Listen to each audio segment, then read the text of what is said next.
देश नीति, केवल सच्ची और पक्की खबरें। देश नीति में दोस्तों आपका स्वागत है। मैं हूं आपके साथ राशिद जहीर। दीपक चौरसिया एक ऐसे पत्रकार का नाम था किसी जमाने में कि सच्चाई और इंसाफ और सवाल पूछने का प्रतीक माना जाया करता था।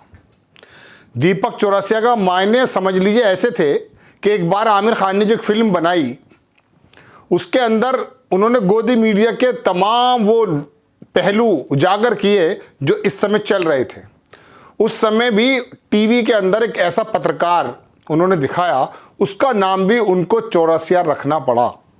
गोया के दीपक चौरसिया जब पहले किसी ज़माने में पत्रकारिता करता था तो लगता ये था कि सरकार से सवाल पूछने में और ज़मीन के हक़ायक़ बताने में ये आदमी पूरी तरह से सक्षम है।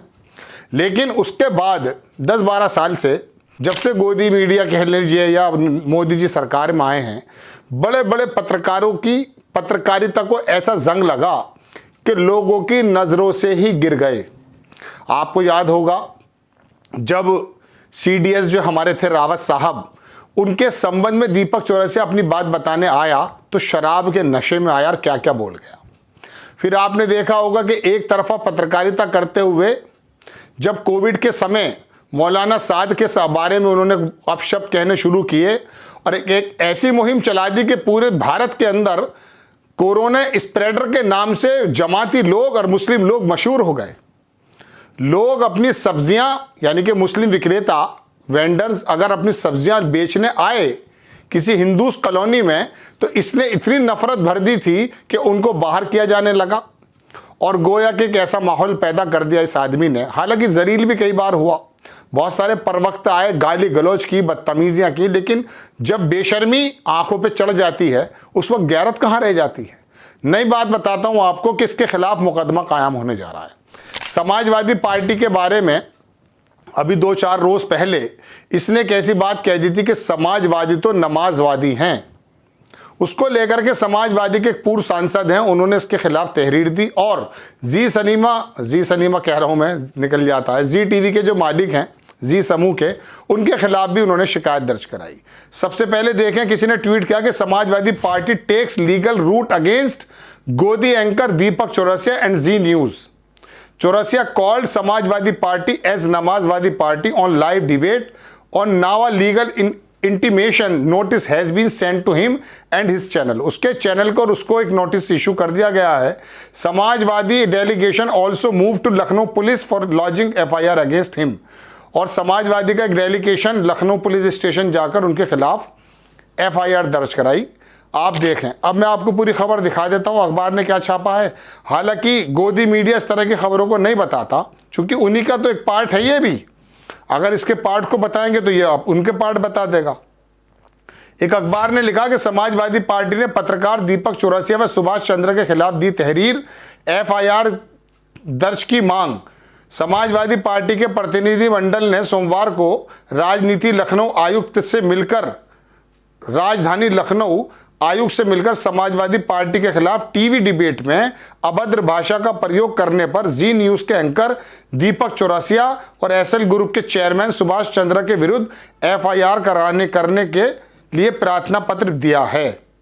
अखबार लिखता है कि समाजवादी पार्टी के प्रतिनिधि मंडल में पूर्व सांसद अरविंद कुमार सिंह, विधायक और पूर्व मंत्री रविदास मेहरोत्रा, विधायक अरमान खान, समाजवादी पिछला वर्ग प्रकोष्ठ के अध्यक्ष डॉक्टर राजपाल कश्यप, जिलाध्यक्ष जयसिंह, ये 2-4 लोग हैं। इन्होंने कहा समाजवादी पार्टी कार्यालय अरविंद सिंह ने पुलिस आयुक्त को दिए प्रार्थना पत्र में कहा कि 30 दिसंबर को जी न्यूज के एंकर दीपक चौरसिया ने जी न्यूज पर एक डिबेट की जिसमें दीपक चौरसिया ने समाजवादी लोगों के लिए अभद्र और अशोभनीय शब्दों का प्रयोग किया है।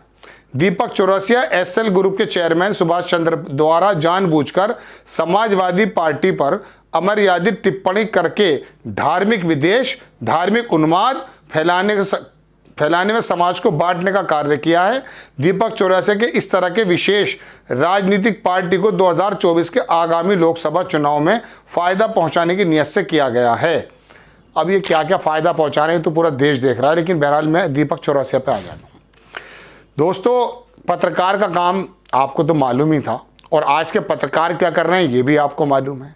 सवाल इस बात से उठता है कि जब ये पत्रकार अपनी भूमिका का निर्वहन पूरी तरह से नहीं कर रहे और आपको झूठ, नफरत फैलाना, द्वेष फैलाने के काम करते हैं, दो वर्गों को बीच के अंदर बांट देने का काम करते हैं, तो क्या ये वाकई पत्रकार कहे जाएंगे या धार्मिक पशु कहे जाएंगे? बताइए। इस आदमी ने कहा कि समाजवादी पार्टी बेसिकली नमाजवादी पार्टी है। एक्चुअली इनका इंटेंशन शायद ये हो कि चूंकि मुस्लिम समाज समाजवादी पार्टी को वोट देता है, इसलिए उनको उन्होंने नमाजवादी पार्टी बता दिया। जो भी मुस्लिम वर्ग, विशेष वर्ग की राजनीति करता है, रवीश कुमार ने अगर मिसाल के तौर पे सवाल विशेष वर्ग को लेकर उठाए तो ट्रोल मीडिया ने या इसी जैसे जाहिल पत्रकारों ने क्या कहना शुरू किया? साहब, रवीशुद्दीन पांडे, आप सोशल मीडिया पर जाइए, ट्विटर पर जाइए, बहुत सारे ऐसे मैं कहता हूं कि छुट भैये पत्रकार जिनका ज़मीर मर चुका है, वो इस प्रकार की बात करते हैं। नेता हो, अभिनेता हो, पत्रकार हो, एनजीओ हो, कोई इंसाफ पसंद व्यक्ति हो, अगर वो इंसाफ की बात करने जा रहा है, प्रोफेसर हो दिल्ली के, तो उनको कुछ ऐसा बता दिया जाता है कि गोया के वो पाकिस्तान का पक्ष ले रहे हैं। यानी कि देश में रहने वाले 20 करोड़ जनता की अगर कोई सवाल की बात कर रहा है, कोई बात कर रहा है, तो उसको ऐसा बता दिया जाता कि आप तो नमाजवादी पार्टी के लोग हो। अब नमाजवादी पार्टी के लोग होना कोई गलत है? अब एक बात और बताइए, 20 करोड़ लोग भारत के क्या अपनी पार्टी नहीं बना सकते? क्या कोशिश नहीं की होगी? लेकिन चूंकि मुलायम सिंह, ममता बनर्जी, लालू प्रसाद, केजरीवाल, उड़ीसा के पटनायक, बीजू और तमाम जो देश के अंदर ऐसे नेता हुए हैं कि जिनके अगुवाई में इस समाज ने अपनी हिफाजत समझी, और उसने उन लोगों ने किया भी ये है, उन पार्टी के नेताओं ने। मुलायम सिंह, क्या आप छोटी बात समझ रहे हैं कि जब देश के अंदर मुसलमान अपने आप को ठगा हुआ महसूस कर रहा था, वाकई उस वक्त मुलायम सिंह बोले? कमजोरों की बात शरद यादव और लालू प्रसाद यादव ने की तो क्या गलत की?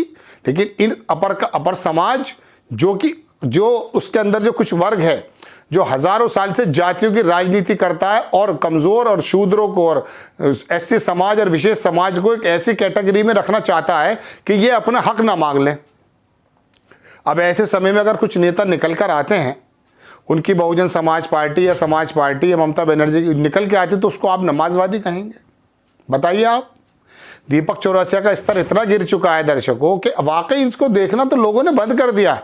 लेकिन मजबूरी है, चूंकि घर में टीवी लगा हुआ है, शाम का समय खाली होता तो लोग अक्सर रिमोट दबा देते हैं, वहाँ पे शाम को एक तमाशा भी करते हैं। उस तमाशे को सोचते ये हैं कि कपिल का शो आ रहा होगा या ऐसा कोई हंसी का मौका होगा, दो नेता आपस में मुर्गों की तरह लड़ेंगे, तो देख लेते हैं कि कितने नंगे लोग हैं। नंगापन तो दिखाता ही है नेता, और ये पत्रकार उनको लड़ाते इस प्रकार से हैं। शाम को रोजाना बैठ करके जो बात करते हैं, सरकार से सवाल नहीं पूछे जाते। सरकार से किसी समाज का प्रतिनिधित्व करने वाले किसी नेता की बात नहीं कही जाती है। जमीन पर जो हालात हैं उसको देख करके अपने शब्दों से उकेरा नहीं जाता है। लेकिन आता क्या है कि किसी तरीके से धर्म की बात करके आग लगा दी जाए। ऐसे लोगों के बारे में तो रवीश कुमार ने कहा था कि ये टीवी आपको दंगाई बना रहा है। सुप्रीम कोर्ट ने कहा कि टीवी बहुत अच्छा काम नहीं कर रहा। ये वो लोग हैं। बहरहाल दर्शकों, उसके खिलाफ रिपोर्ट है, होगा क्या ये तो हम भी जानते हैं और आप भी जानते हैं। लेकिन फिर भी एक पत्रकार को निष्पक्ष रहना चाहिए। जो सत्ता के अंदर मौजूद हैं उनसे सवाल करना चाहिए, उनसे पूछना चाहिए। इस काम को ना करके जब नमाजवादी और समाजवादी बातें करने लगता है पत्रकार, तो वो कितना, मैं समझता हूं कि अपने उस खास मनसब से गिर जाता है जो कि समाज ने उसको दिया होता है। बहरहाल उसके खिलाफ एक रिपोर्ट दर्ज करा दी गई है और कहा जा रहा है कि कुछ कार्रवाई की जाएगी। वैसे होगा क्या अभी जानते हैं। आपको खबर कैसी लगी अपनी राय कमेंट्स बॉक्स में ज़रूर दीजिए। चैनल को सब्सक्राइब कीजिए, शेयर कीजिए। नेक्स्ट टाइम मैं किसी खबर के साथ हाजिर हो जाता हूँ। फेसबुक पर हमारा पेज है देश नीति करके, उसको ज़रूर सब्सक्राइब कीजिए, फॉलो कीजिए। नेक्स्ट टाइम मैं किसी खबर के साथ आता हूँ। जय हिंद।